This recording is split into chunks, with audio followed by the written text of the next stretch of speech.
Everyone, welcome to our YouTube channel guys. So finally ये हमारा nth order derivative का जो है दूसरा लेक्चर है, क्योंकि इससे पहले लेक्चर में हम लोगों ने nth ऑर्डर डेरिवेटिव के ऊपर चार्ट फॉर्मूला देखा था और उसका प्रूविंग करना सीखा था और साथ ही साथ उसके प्रॉब्लम्स को भी किया था। आज हमारे पास ये 6 फंक्शन है, यानी कि ये 6 फॉर्मूला है और इन 6 फॉर्मूला का तो nth ऑर्डर डेरिवेटिव निकालना सीखेंगे, साथ ही साथ वो आपको याद रखना होगा, उनका प्रूविंग सीखेंगे। एक्चुअली में ये सारे क्या है, स्टैंडर्ड फॉर्मूला है, इसका nth ऑर्डर डेरिवेटिव निकालना भी सीखेंगे और आपको ये फॉर्मूले भी याद रखने होंगे। और साथ ही साथ हम लोग क्या करेंगे, जितने भी इंपॉर्टेंट प्रॉब्लम्स आप होते हैं इन फॉर्मूले के ऊपर वो सब भी डिस्कस करेंगे। तो इंटरेस्टिंग होने वाला है वीडियो।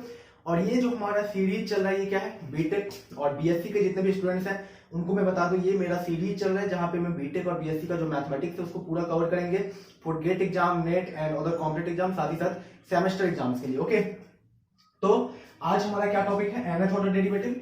तो आज हम लोग इन सभी फंक्शन का nth ऑर्डर डेरिवेटिव निकालना सीखेंगे। ये सारे क्या है, फॉर्मूला है। एक्चुअल में अभी इसका फाइनल रिजल्ट हम लोग निकालेंगे और तब आपको याद रखना होगा, क्योंकि मैं अभी डायरेक्ट फॉर्मूला नहीं लिखा, इसका प्रूविंग करना सीखेंगे, देन आपको वो याद रख लेना है। ओके, तो देखो सबसे पहले मैं थोड़ा सा रिवाइज करा देता हूँ nth ऑर्डर डेरिवेटिव होता क्या है। देखो nth ऑर्डर का मतलब क्या हुआ, किसी भी फंक्शन, सपोज करो हमारे पास फंक्शन है y equal to f x, तो किसी भी फंक्शन का n ऑर्डर तक डिफरेंशिएशन करना क्या कहलाता है, nth ऑर्डर डेरिवेटिव। मतलब अगर हम लोग इसका एक बार डिफरेंशिएशन करेंगे तो क्या होगा, y1 लिखते हैं या फिर dy by dx। ये हमारा क्या है, इस फंक्शन का फर्स्ट ऑर्डर डेरिवेटिव कहलाता है, यानी कि ऑर्डर हमारा क्या है, 1 है। इसी तरीके से y2 का मतलब क्या होगा कि इसका हम लोग 2 बार डिफरेंशिएशन करेंगे, यानी कि इसका ऑर्डर कितना है, 2 है। इसी तरीके से इस y equal to f x का अगर हम लोग n बार यानी कि n ऑर्डर तक डिफरेंशिएशन करेंगे तो वो क्या होता है, d to the power ny upon dx to the power x। और यही हमारा क्या कहलाता है, हमारा nth ऑर्डर डेरिवेटिव कहलाएगा इस y equal to f x का। तो ये जो हमारा y equal to f x यहाँ पे ये है, इन सभी का आज हम लोग nth ऑर्डर डेरिवेटिव निकालेंगे। ये सारे क्या है, फॉर्मूला है और इनके ऊपर हम लोग प्रॉब्लम्स को भी करेंगे। तो इनका फॉर्मूला का मैं nth ऑर्डर डेरिवेटिव अभी निकालूंगा सबका, वो आपको याद रखना होगा। चलो पहला जो हमारा फंक्शन है वो क्या है, y equal to a x plus b to the power n. देखो आज हमारा तबियत थोड़ा सा बढ़िया नहीं है, I am not feeling well, but still I am taking lecture. सो पहला जो लेक्चर है, पहला जो प्रॉब्लम है, ये हमारा क्या है, पहला फॉर्मूला समझो, क्योंकि इसका भी हम लोग nth ऑर्डर डेरिवेटिव निकालेंगे और वो फॉर्मूला बन जाएगा, वो आपको याद रखना पड़ेगा क्योंकि इसके ऊपर प्रॉब्लम्स आते हैं इस टाइप के। ओके, तो y equal to a x plus b to the power m है। अब हमें इसका nth ऑर्डर डेरिवेटिव निकालना है, तो सबसे पहले आप लोग क्या करोगे, y1 निकालोगे। y1 मतलब क्या हो गया, dy अपॉन dx। और हम लोगों ने एक फॉर्मूला पढ़ा था x to the power m के लिए कि इसका अगर हम लोग डिफरेंशिएशन करते हैं तो क्या होता है, यहाँ पे सॉरी ये n नहीं है, यहाँ पे dx to the power n upon dx है, तो इसका डिफरेंशिएशन क्या होता है, सबसे बेसिक फॉर्मूला यार आप लोग पढ़े हो 11th में, nx to the power n minus 1। यही यहाँ पे इंप्लीमेंट करते हैं, x के जगह पे ax प्लस b है, तो यहाँ पे क्या हो जाएगा, n है तो यहाँ पे m है, तो यहाँ पे m ax plus b to the power m minus 1। लेकिन देखो यहाँ पे x के साथ क्या है, a जो है एक कांस्टेंट वैल्यू है, वो यहाँ पे लगा हुआ है। तो डिफरेंशिएशन में वेरिएबल के साथ जो भी लगा रहता है वो मल्टीप्लाई में आ जाता है, तो यहाँ पे मल्टीप्लाई में a आ जाएगा। ओके, समझ में आया। तो यही कॉन्सेप्ट मैं लगा रहा हूँ। अब देखो y2 निकालो, यानी कि इसका सेकेंड ऑर्डर। क्यों निकालना, देखो क्या करेंगे हम लोग, y का पहला ऑर्डर निकालेंगे, दूसरा निकालेंगे, तीसरा निकालेंगे, उसी को ध्यान में रखते हुए हम लोग उस n ऑर्डर के लिए भी फॉर्मूला बना देते हैं। देखो अभी देखो समझ में आएगा। y2 क्या हो जाएगा हमारा, यहाँ पे फिर से इस फंक्शन का करेंगे, m और ये तो हमारा कांस्टेंट है, m ये तो हमारा कांस्टेंट है। अब बच क्या गया यहाँ पे, ax plus b to the power m minus 1 है ना। यहाँ पे अभी मैं ये हमारा y1 को ही मैं थोड़ा सा यहाँ पे कर दिया हूँ a को, तो y2 हमारा क्या हो जाएगा इसके लिए, देखो m a तो है ही, अब क्या हो जाएगा यहाँ पे ax plus b to the power m minus 1 है। इसका डिफरेंशिएशन फिर से यही फॉर्मूला लगा के, x इसे मान लो ये हमारा x और n के जगह पे क्या है, m माइनस 1, तो क्या हो जाएगा, n के जगह पे m माइनस 1 है तो m माइनस 1 हो जाएगा मल्टीप्लाई में, और फिर क्या हो जाएगा ax plus b to the power m minus 1 minus 1 m minus 2 हो जाएगा। ये कर रहा हूँ, ये फॉर्मूला इसके लिए लगाया हूँ, तो समझ में आ रहा है, बेसिक है, कुछ भी अलग नहीं किया हो। इस फंक्शन का हम लोग अभी nth ऑर्डर डेरिवेटिव निकालना सीख रहे हैं। ओके, तो ये हम लोगों ने देखो पहला जब निकाला तो ये हमारा ma आया, दूसरा निकाला तो क्या आया, यहाँ पे m इंटू m माइनस 1, और यहाँ पे जो है देखो इस बार क्या हो जाएगा ए स्क्वायर हो जाएगा, क्योंकि देखो यहाँ का ए जो था यहाँ पे आया, अब क्या हो गया यहाँ पे ए पहले से था, इसका भी ए आएगा तो ए स्क्वायर हो जाएगा। चलो मैं यहाँ पे ए स्क्वायर लिख लेता हूँ, जैसे मैं यहाँ पे लिख लिया था, क्योंकि ये ए तो है ही और इसका फिर से करेंगे तो फिर से इसका ए आया तो वो ए स्क्वायर हो गया। समझ में आ रहा है? बिल्कुल बेसिक है, कुछ भी अलग नहीं। क्यों ना, मैं बस इस फॉर्मूला को मैं इंप्लीमेंट करते जा रहा हूँ। देखो हम लोग देख रहे हैं, तो इसी तरीके से अगर y3 निकालू तो क्या हो जाएगा, देखो m तो रहेगा ही, m-1 रहेगा ही, ये सब तो कांस्टेंट है। फिर से इसका करेंगे इस फॉर्मूले को लगाकर तो क्या हो जाएगा m-2 और ax plus b to the power m-3 हो जाएगा इस बार, क्योंकि m-2 -1 तो क्या हो जाएगा m-3। और यहाँ पे a स्क्वायर तो है ही, लेकिन इसका ये जो a है फिर मल्टीप्लाई में आएगा तो क्या हो जाएगा, ये हमारा a³ हो जाएगा। क्या हो गया ये हमारा, यहाँ पे m इंटू सॉरी, तो देखो यहाँ पे हमारा y1 आ गया, y2 आ गया, y3 आ गया। ओके, तो यहाँ पे आप इसे जो यहाँ पे लिखा था इसको आप यहीं से कर सकते थे। ये मैं दूसरा स्टेप जो किया, ये एक स्टेप ज्यादा हो गया, आप नहीं भी करना चाहो तो कोई दिक्कत नहीं। ओके, समझ में आया, बहुत ही बेसिक है। अब देखो इसी तरीके से अगर हम लोग yn निकालेंगे, देखो हम लोग देख रहे हैं कि y1 निकाला तो क्या आया, m आया, y2 निकाला तो m इंटू m-1 आया, y3 निकाला तो m-1 m-2 तक चला, 3 था तो 2 तक चले, तो n है तो n-1 तक चलेंगे, m-1 m-2, और ये कहां तक चलेंगे हम लोग, m माइनस कहां तक, m-3 था तो 2 था, मतलब 3 -1 हो गया, तो n है तो n-1 कर देंगे। ओके, अब क्या हो जाएगा, ये देखो ये हम लोगों ने किया, और यहाँ पे ax plus b to the power क्या हो जाएगा, m-3 है, जब थर्ड ऑर्डर निकाले, n क्या, यहाँ पे n है तो m-n हो जाएगा, क्योंकि यहाँ पे m-3 किए, जब थर्ड ऑर्डर निकाले, n ऑर्डर निकाले तो m-n, और a की पावर क्या हो जाएगा, n हो जाएगा। क्यों, क्योंकि यहाँ पे a³ है, जब थर्ड ऑर्डर था, n है तो a की पावर n। समझ में आया? देखो यही हमारा क्या हो जाएगा, m-1 m-2 कहां तक जाएगा, ये हमारा चलेगा m-n+1 हो जाएगा, ये m-n+1, और ये कहां तक ax plus b to the power m-n, और यहाँ पे a to the power n भी हो जाएगा। ये हमारा फॉर्मूला बन गया। ये आपको याद रखना है कि कभी भी आपको इस तरह से दिखे ax plus b to the power n है, m है, तो इसका nth ऑर्डर डेरिवेटिव का फॉर्मूला क्या होता है, ये होता है। समझ में आया कैसे निकाला जाता है किसी भी फंक्शन का, इस तरह से रहे तो सबसे पहले आप लोग 2-3 बार डिफरेंशिएट करो, उसमें कुछ ना कुछ ऐसा कॉमन चीज चलता रहता है, उसी को एज्यूम करके उसी को देखते हुए nवां जो ऑर्डर होता है उसे भी निकाल लेते हैं। समझ में आया? ये आपको याद रखना है, यही इसका प्रूविंग है। बीएससी वाले स्पेशली बोल रहा हूं, उनके लिए ये इंपॉर्टेंट है, क्योंकि ये एग्जाम्स में प्रूविंग के लिए दिया जाता है। ओके, समझ में आया?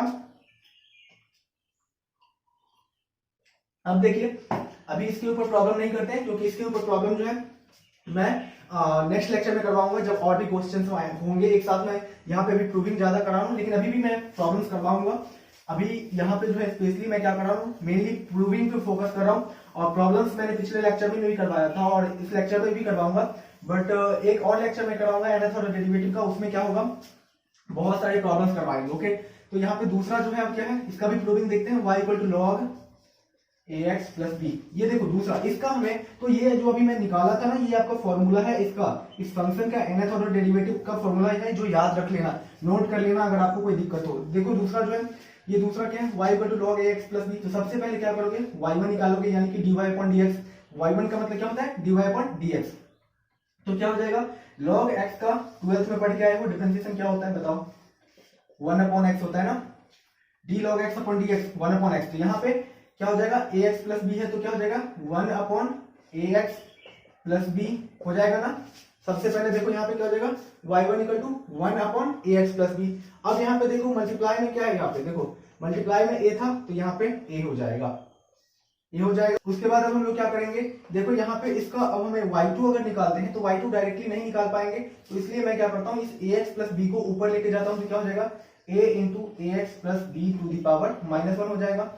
यही ना होगा, जब हम लोग नीचे में पावर 1 था, ऊपर जाएगा तो -1 हो जाएगा, क्योंकि यहाँ पे कुछ नहीं था, पावर 1 ऊपर गया तो -1, क्योंकि नीचे से ऊपर गए हैं। अब देखो y2 निकालेंगे तो क्या हो जाएगा, अब यहाँ पे x to the power n का फॉर्मूला लगेगा ना, तो निकालो। ये a तो हमारा कांस्टेंट है, इसके लिए क्या हो जाएगा, -1 होगा ना, -1 है तो, क्योंकि nx to the power n -1, और ये n क्या है हमारा, -1 है, तो यहाँ पे -1 x टू दी पावर, तो x क्या है हमारा, ax प्लस b है x के जगह पे, तो ax प्लस b की पावर -1 हो जाएगा तो -2, लेकिन a इस बार यहाँ पे जो है ये फिर से मल्टीप्लाई में आ जाएगा तो ये हमारा क्या हो जाएगा a² हो जाएगा। होगा ना, समझ में आया? बेसिक है, कुछ भी अलग नहीं किया होना, बहुत ही इंपॉर्टेंट है, ध्यान से देखो। आज मेरा जो तबियत है वो सही नहीं है, जिसके कारण मैं बहुत ज्यादा जोर से नहीं बोल पा रहा हूँ, उसके लिए सॉरी, बट फिर भी कोई बात नहीं। अब देखो इसी तरीके से y3 निकाल के देखो, y3 क्या हो जाएगा, देखो फिर से इसका करेंगे इसी फॉर्मूला के ऊपर इसका, तो क्या हो जाएगा a² तो है ही -1। अब देखो इस बार मल्टीप्लाई में -2 आ जाएगा ना, यहाँ का जो है यहाँ पे आ जाता है, तो यहाँ पे ये है तो -2 मल्टीप्लाई में आया, और क्या हो जाएगा ax plus b to the power -2 -1 -3 हो गया। समझ में आया? कुछ भी अलग किया? अब देखो यहाँ पे a जो है ये भी मल्टीप्लाई में आएगा ना, तो ये हमारा क्या हो जाएगा, इस बार a³ हो जाएगा, क्योंकि बार बार से देखो यहाँ पे a था तो मल्टीप्लाई में किया तो a², फिर ये आएगा तो a³। इसी तरीके से yn निकालो, क्या अभी चलो एक बार और निकाल देते हैं, y4 भी निकालते हैं, तब थोड़ा और ज्यादा क्लियर होगा आप लोगों को।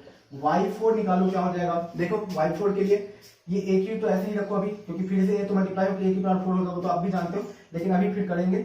अब देखो ये -1 है, -2 है, फिर से यही फॉर्मूला, इस बार मल्टीप्लाई में -3 आ गया।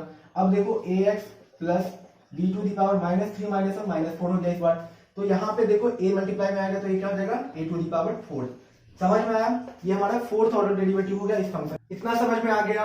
यहाँ तक फोर्थ ऑर्डर तक कैसे निकाला समझ में आया? अब देखो इसी के बेसिस पे अगर हम लोग yn निकालें तो yn में क्या हो जाएगा, देखो यहाँ पे y2 था तो a², y1 था तो a, y3 है तो a³, y4 है तो a की पावर 4, तो yn है तो क्या हो जाएगा a की पावर n होगा, क्योंकि देख रहे हैं हर ऑर्डर में ये एक कुछ ना कुछ कॉमन चल रहा है। ये क्या था, ये कॉमन चल रहा है। अब देखो जब y1 निकाले तो यहाँ पे क्या था, यहाँ पे देखो a था, और यहाँ पे a के साथ क्या था, 0 का फैक्टोरियल था। 0 का फैक्टोरियल क्या होता है, 1 होता है, तो यहाँ पे 1 था, और यहाँ पे देखो y2 जब है तो -1 है, यानी कि -1 का फैक्टोरियल है, क्योंकि 1 का फैक्टोरियल भी क्या होता है, 1 होता है, तो -1 का फैक्टोरियल, यहाँ पे 0 का फैक्टोरियल। अब देखो यहाँ पे क्या है हमारा, यहाँ पे हमारा y3 जो है, यहाँ पे देखो -1 इंटू -2 प्लस का 2 है, तो यानी कि 2 इंटू 1 है, यानी कि 2 का फैक्टोरियल है। यहाँ पे -1 का फैक्टोरियल था, यहाँ पे 0 का, और यहाँ पे देखो 3 2 6 इंटू 1 6, लेकिन माइनस में आएगा, माइनस प्लस माइनस 6, तो -6 को क्या लिख सकते हैं, -3 का फैक्टोरियल। तो ऑल्टरनेटिवली देख रहे हैं हम लोग, ये प्लस माइनस करके 0 से फैक्टोरियल बढ़ता जा रहा है। तो n देखो 4 था तो 3 का फैक्टोरियल, 3 है तो 2 का फैक्टोरियल, 2 है तो 1 का फैक्टोरियल, तो n है तो n-1 का फैक्टोरियल होगा। लेकिन यहाँ पे ऑल्टरनेटिवली क्या हो रहा है, प्लस माइनस हो रहा है, तो जब हमारा 1 था तब तो 0 का फैक्टोरियल मतलब प्लस में आया, जब 2 है तो माइनस में आया, यानी कि -1 की पावर n-1 करेंगे। क्यों करेंगे, देखो -1 की पावर n-1 का क्या मतलब है कि माइनस के ऊपर जब हम लोग -1 के ऊपर जब हम लोग 1 रखेंगे तो क्या हो जाएगा, 1 की पावर 1 -1 0 हो जाएगा, और कुछ का पावर 0 होता है तो क्या होता है, 1 होता है, तो ये तो 1 हो गया। जब यहाँ पे हमारा n इक्वल टू क्या हो जाएगा, 2 हो जाएगा, तो 2 -1 यानी कि -1 की पावर 1, तो ये -1 हो जाएगा। फिर जब हम लोग यहाँ पे 3 रखेंगे तो 3 -1 2, यानी कि -1 का स्क्वायर हो जाएगा, तो यहाँ पे क्या हो जाएगा, प्लस में आ जाएगा, और ये फैक्टोरियल वाला रहेगा। तो ये क्या है, हम लोग इस टर्म को इस तरह से यहाँ पे n के फॉर्म में रिप्रेजेंट कर रहे हैं, जिससे कि ये जो एक कांस्टेंट वे में चल रहा था वही हम लोग चला रहे हैं। ओके, समझ में आया? अब यहाँ पे क्या हो जाएगा, ax plus b to the power क्या हो जाएगा, यहाँ पे -n। समझ में आया? अब कुछ अलग है। अब देखो यहाँ पे इसे और क्या लिख सकते हो तुम, yn इक्वल टू क्या लिख सकते हो, यहाँ पे देखो -1 to the power n-1 into n-1 factorial into a to the power n, upon में इसे लिख सकते हो क्योंकि माइनस में है तो नीचे आएगा, तो ax plus b to the power n। यही हमारा log ax प्लस b का nth ऑर्डर डेरिवेटिव है। समझ में आया? प्रूविंग समझ में आया? आसान था? कुछ भी दिक्कत हुआ नहीं ना? बहुत ही आसान है, फिर से नोट कर सकते हो और ध्यान से देखो। यहाँ पे फैक्टोरियल का कॉन्सेप्ट था, इसलिए यहाँ पे -1 की पावर n-1 लगाया, जिससे कि यहाँ पे प्लस माइनस का कॉन्सेप्ट जो है 3 रखा, तो यहाँ पे प्लस में आया, तो यहाँ पे 3 -1 करेंगे तो ये प्लस में हो जाएगा। 2 था तो माइनस में आया, तो 2 -1 करेंगे तो -1 की पावर वहाँ पे 1 हो जाएगा, तो माइनस में आएगा। तो ये तो हम लोग इस प्लस माइनस पे किए। ये n-1 का फैक्टोरियल क्यों किए, क्योंकि 3 था 2 का फैक्टोरियल, 4 था 3 का फैक्टोरियल, इसीलिए ये किए। ये हमारा चल ही रहा है, और ये हमारा पावर बढ़ता जा रहा है का, और यहाँ पे इसको फिर नीचे ले गए तो ये आ गया। समझ में आया? आसान था, बहुत ही आसान, कोई दिक्कत नहीं आया। चलो अब देखते हैं नेक्स्ट प्रॉब्लम। तो अब जो हमारा है ये है cos ax plus b sin ax plus b, ये दो फंक्शन है, इनका भी प्रूविंग सीखते हैं। आज हम लोग क्या करते हैं, देखो प्रॉब्लम्स हम लोग नेक्स्ट लेक्चर में कर लेंगे। आज हम लोग जो है प्रूविंग ही सीखते हैं। प्रूविंग इंपॉर्टेंट है, आपके एग्जाम्स में आते हैं। तो जो भी प्रूविंग्स मैं बता रहा हूँ वो सारे प्रूविंग्स, ये सारे फॉर्मूला है। ये जो अभी निकाला मैं फाइनल यहाँ पे, ये इसका फॉर्मूला है, ये आपको याद रखना पड़ेगा। लेबनिज थ्योरम पढ़ने के टाइम पे आपसे ये फॉर्मूला का यूज होगा, आपको वहां पे यूज करना पड़ेगा। ये सारे जो भी मैं यहाँ पे निकाल रहा हूँ nth ऑर्डर डेरिवेटिव, ये आपको यूज करना होता है। ओके, तो यहाँ पे देखो थर्ड जो है ये हमारा क्या है, थर्ड हम निकालते हैं, हो गया है y equal to sine ax plus b। तो सबसे पहले क्या करेंगे, इसका y1 निकालेंगे। y1 क्या हो जाएगा, देखो साइन का क्या होता है cos ax प्लस b हो जाएगा, लेकिन यहाँ पे a मल्टीप्लाई में है तो क्या आ जाएगा, a आ जाएगा पीछे में, क्योंकि डिफरेंशिएशन में जो भी वेरिएबल के साथ मल्टीप्लाई में होता है यहाँ पे वो मल्टीप्लाई में आ जाता है पीछे। ओके, अब क्या हो जाएगा, देखो यहाँ पे अगर हम लोग देखें तो ये cos में चला गया, अब इसका करेंगे फिर माइनस साइन हो जाएगा, फिर उसका करेंगे तो माइनस साइन क्या हो जाएगा, माइनस कॉस आएगा, फिर उसका करेंगे प्लस आएगा। तो ये प्लस माइनस जो कुछ एक रेगुलर नहीं हो रहा है। देखो पहली बार करेंगे तो इसका करेंगे तो क्या आ जाएगा, अब इसका y2 करेंगे अगर, तो ये हमारा कॉस का माइनस साइन हो जाएगा। फिर उसका अगर हम y3 करेंगे तो क्या हो जाएगा, माइनस साइन का क्या हो जाएगा, माइनस कॉस हो जाएगा। y4 निकालेंगे तो प्लस का साइन हो जाएगा, क्योंकि माइनस माइनस प्लस हो जाएगा कॉस का। तो देखो यहाँ पे क्या है, कोई ऑल्टरनेटिवली ऐसा कुछ रूल नहीं बन रहा है, क्योंकि पहले में प्लस फिर माइनस माइनस 2 बार आ गया, फिर प्लस आया, तो एक कुछ नियम जो होता है वो फॉलो नहीं कर रहा है, रूल फॉलो नहीं कर रहा है। तो हमें कुछ ऐसा करना पड़ेगा जिससे कि yn निकालने में वो हमें प्रॉपर बैठ जाए। तो इसे क्या करते हैं, देखो cos ax प्लस b को ऐसे लिख सकते हैं। देखो यहाँ पे हम लोग एक पढ़ते हैं, ये फर्स्ट क्वाड्रेंट होता है, ये सेकंड क्वाड्रेंट, ये थर्ड क्वाड्रेंट, ये फोर्थ क्वाड्रेंट, और इसमें हमारा क्या होता है, ऑल फंक्शन पॉजिटिव, ट्रिग्नोमेट्री का सारा फंक्शन पॉजिटिव, इसमें साइन, इसमें कॉस और इसमें टेन, सॉरी इसमें टेन और इसमें कॉस। ओके, ये होता है। तो यहाँ पे देखो क्या करेंगे, यहाँ पे जो साइन है ये सेकंड क्वाड्रेंट है, यानी कि 90 से 180 के बीच में साइन पॉजिटिव होता है। तो 90 प्लस अगर थीटा करेंगे तो 90 प्लस थीटा क्या होगा, साइन जो होगा वो साइन पॉजिटिव होता है। तो यहां से इस क्वाड्रेंट के अकॉर्डिंग अगर हम लोग इस cos ax प्लस b को, देखो साइन इंटू 90 प्लस थीटा क्या होता है, ये बताओ पहले। साइन इंटू 90 प्लस थीटा क्या होता है, हमारा ये cos थीटा होता है। ओके, तो यहाँ पे देखो साइन इंटू 90 प्लस थीटा क्या है, ये सेकंड क्वाड्रेंट में पॉजिटिव होगा, तो इसे लिख सकते हैं हम लोग a sine ax plus b plus 90 लगा दें तो क्या हो जाएगा, यही तो आ जाएगा वापस, नहीं ना, साइन इंटू 90 प्लस ये थीटा है ax प्लस b, तो वापस वही आ जाएगा। अब देखो अगर हम लोग इसका फिर से डिफरेंशिएशन करेंगे y1 का, यानी कि y2 निकालेंगे तो क्या हो जाएगा, इस बार a, और इस साइन का फिर से करेंगे तो ये x के साथ a लगा हुआ है तो मल्टीप्लाई में फिर आएगा तो a स्क्वायर हो जाएगा, a स्क्वायर, और साइन का फिर से करेंगे तो cos ax plus b plus 90, और 90 को हम लोग क्या लिख सकते हैं, इसे हम लोग π/2 लिख सकते हैं ना, π/2। अब इसमें भी यहाँ पे π/2 ही लिखो, क्योंकि 90 जो है 10th 9th में लिखने में अच्छा लगता है, लेकिन 11th वगैरह में π/2 में अच्छा लगता है। ओके, अब देखो लेकिन फिर से इसका करेंगे तो माइनस साइन माइनस कॉस वाला लोचा आएगा, इसे हम लोग क्या लिख सकते हैं, अब देखो फिर से a स्क्वायर हो जाएगा sine into ax plus b plus π/2, ये तो हमारा इसे थीटा मान लिए, और प्लस फिर से π/2 हो जाएगा, तो हो गया ना। तो ये हमारा क्या हो गया, 2π/2 हो जाएगा, क्योंकि साइन इंटू 90 प्लस थीटा किए तो ये फिर कॉस थीटा ही आएगा। तो अब ये हमारा क्या हो गया, π/2 प्लस π/2 2π/2 हो जाएगा, और इसे हम लोग 2π/2 लिखो या फिर पाई लिख दो डायरेक्ट। तो अभी हमें 2π/2 ही लिखो, क्योंकि अभी हम एक फॉर्म बना रहे हैं π/2 2π/2 कुछ दिख रहा है, तो अब इसे काटने से बढ़िया है, कभी लिखो y3 निकालो, इस बार फिर से a³ हो जाएगा, और साइन का फिर से कॉस हो जाएगा ax प्लस b प्लस 2π/2। फिर देखो फिर वो कॉस वाला है, इसे फिर से साइन में करेंगे तो क्या हो जाएगा, a³ कॉस का हो जाएगा sine ax plus b plus 2π/2 plus π/2, यानी कि अब ये 2π/2 प्लस π/2 क्या हो जाएगा, 4π/2 हो जाएगा। तो 4π/2 का मतलब क्या हो गया हमारा यहाँ से, सॉरी 2π/2 प्लस π/2 3π/2 हो जाएगा। तो यहाँ पे ax प्लस b प्लस 3π/2, और यहाँ से a³ साइन। देखो अब यहाँ से हम लोग देख सकते हैं कुछ मिला हमें, कि जब y1 निकाले तो a आया, y2 निकाले तो a स्क्वायर आया, y3 निकाले तो a³ आया, तो इसी तरीके से yn निकालेंगे तो क्या आएगा, a की पावर n आएगा। ओके, अब देख रहे हैं कि हर बार साइन के फॉर्म में चल रहे हैं, साइन साइन साइन, तो साइन में ही आएगा। ax प्लस b सब में चल रहा है, इसमें भी इसमें भी इसमें भी, तो ax प्लस b भी आएगा। अब क्या वेरी कर रहा है, यहाँ पे π/2 था, जब 1 लिए तो 2 लिए तो 2π/2 हो गया, 3 लिए तो 3π/2, n है तो n π/2 हो जाएगा, प्लस में n π/2। यही हमारा क्या हो गया, साइन ए एक्स प्लस बी का हमारा nth ऑर्डर डेरिवेटिव हो गया। समझ में आया कितना आसान है इसको हमें nth ऑर्डर डेरिवेटिव निकालना, ये आपको याद रखना है। समझ में आया, आसान था। इसी तरीके से कॉस आप लोग निकाल सकते हो, कॉस आप लोग निकाल के देखना, आसान है, बहुत ही आसान, आप लोग करके देख सकते हो। ओके, तो हम लोगों ने यहाँ पे 4 प्रॉब्लम्स जो है यहाँ पे 4 ऑलमोस्ट कर लिया, ये आप लोग कर लेना। अब देखो 5वां और 6ठा जो बचा है बहुत ही आसान है।